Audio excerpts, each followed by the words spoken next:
घर तो बहुत अच्छा है, यहाँ क्या रेट चल रहा होगा? भाई साहब, इस घर का 5,000 रुपए किराया है। ओहो, तो इसके माने यह आपका खुद का मकान नहीं है?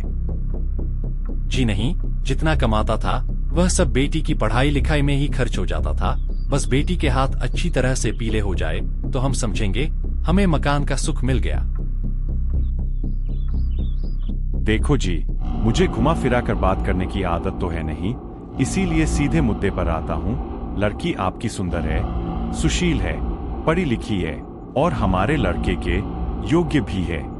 और हम भी दिल से चाहते हैं कि आपकी लड़की हमारे घर की बहू बने। लेकिन इसके लिए आपको दहेज में पूरे 20 लाख रुपए देने पड़ेंगे।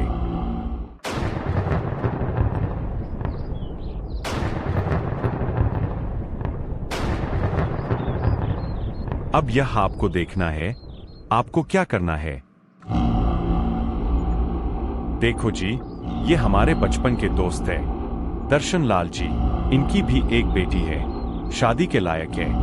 ये भी चाहते हैं कि इनकी बेटी हमारे घर की बहू बने, मगर समस्या वही 20 लाख रुपए जो ये नहीं कर पाएंगे, तो मैंने इनको भी रिश्ते के लिए साफ मना कर दिया।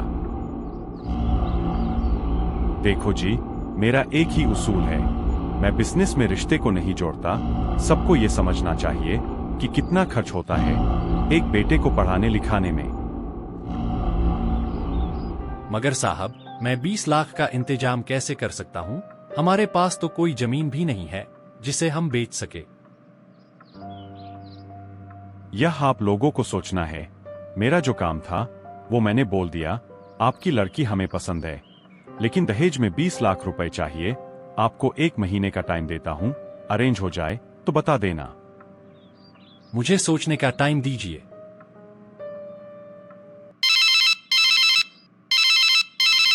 आपको अपनी लड़की की शादी करनी है ना? हाँ, करनी है। और इसके लिए आपको 20 लाख रुपए की जरूरत है। हाँ, जरूरत है। तो इसके लिए आपको मेरा एक काम करना होगा। कैसा काम?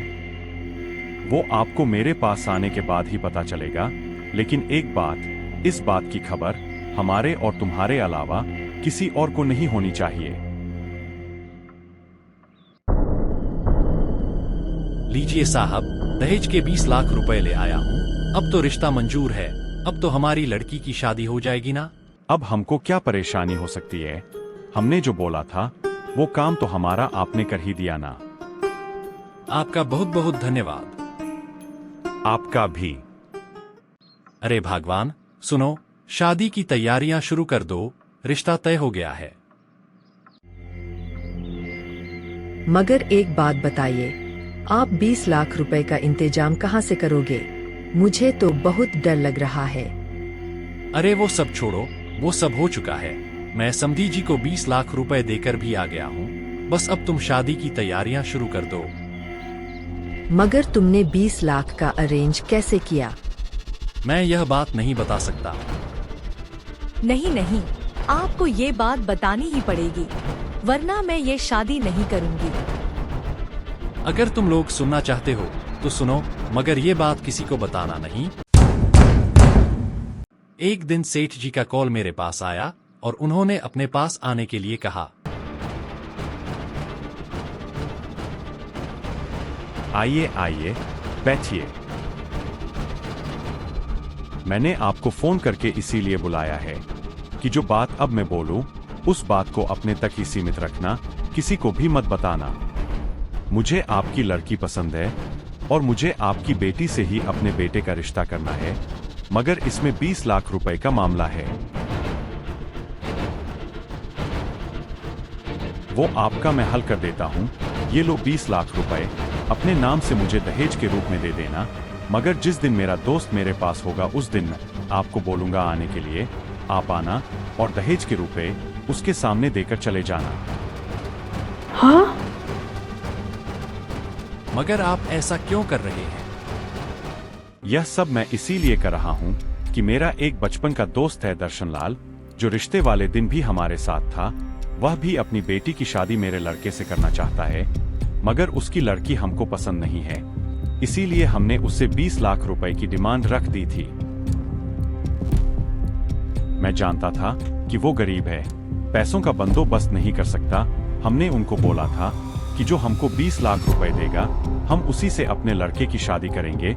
वो तो पैसों का अरेंज कर ही नहीं पाएगा, मगर उस शादी में हमारा वो दोस्त भी आएगा, बस उसको बुरा ना लगे। इसलिए मैं ये 20 लाख रुपए आपको दे रहा हूँ, क्योंकि हमारे लड़के के साथ साथ आपकी लड़की की जिंदगी का भी सवाल है। और रही बात पैसे की, तो मैं पैसे वाले से ज्यादा पहले एक लड़के का बाप हूँ।